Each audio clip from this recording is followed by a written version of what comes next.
प्यारे बच्चों, आप सभी के प्रेम और सहयोग से आज हम पूरी कर रहे हैं किडोलॉजी डॉट स्टोरीज के संग्रह में 100 कहानियाँ।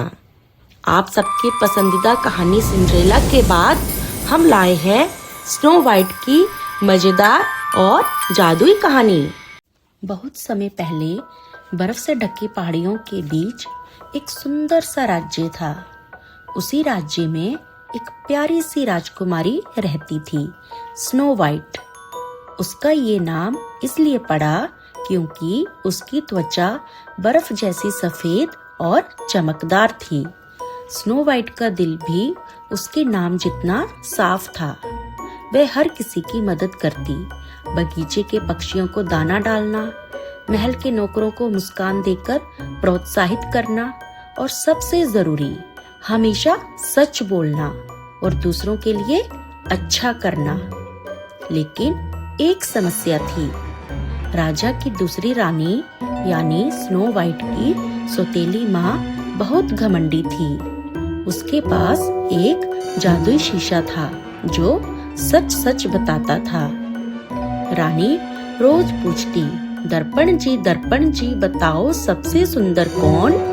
और दर्पण जवाब देता, रानी साहिबा आप सुंदर हैं, पर स्नो वाइट आपसे भी ज्यादा सुंदर है। यह सुनकर रानी को गुस्सा आता और वह स्नो वाइट से चिढ़ने लगी।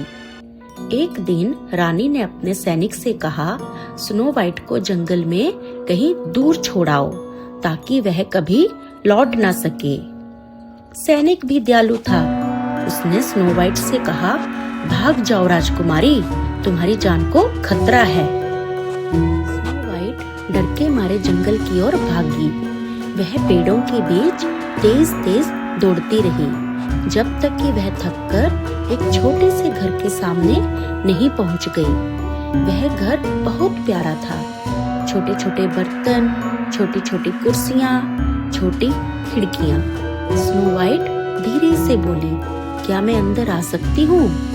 अंदर जाकर उसने देखा कि घर बिखरा हुआ है। उसे लगा शायद यहाँ रहने वालों को मदद की जरूरत है, तो उसने घर साफ किया, खाना बनाया और फिर थककर सो गई।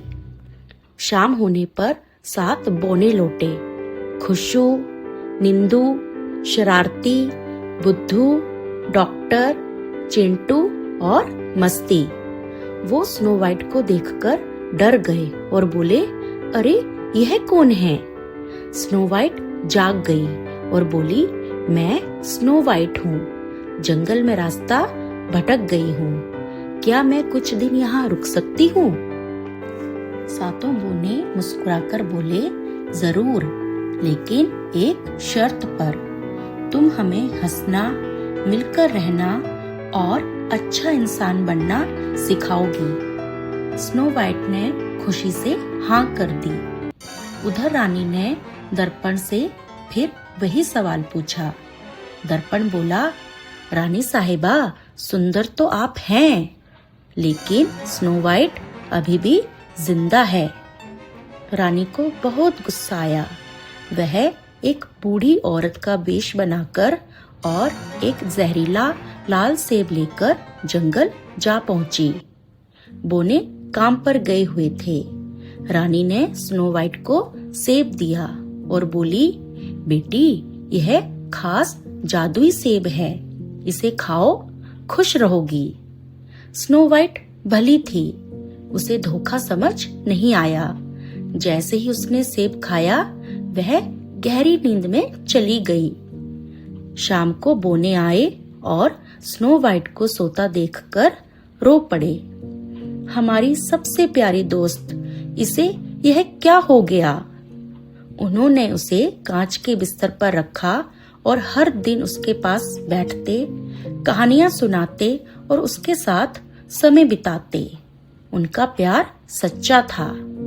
एक दिन उसी राज्य का एक दयालु राजकुमार उधर से गुजर रहा था।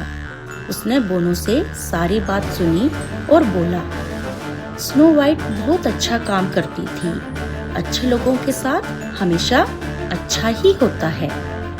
जब राजकुमार ने स्नो वाइट का हाथ थामा और कहा, हम सब तुम्हारे दोस्त हैं, तुम अकेली नहीं हो, तो जैसे चमत्कार हो गया। स्नो वाइट की आंखें खुल गईं।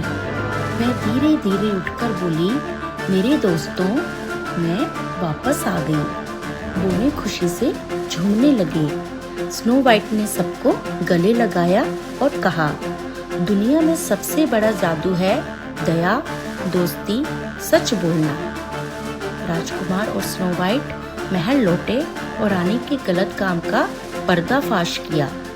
रानी को अपनी गलती का पछतावा हुआ और उसने वादा किया कि वह आगे कभी किसी से जलन नहीं करेगी।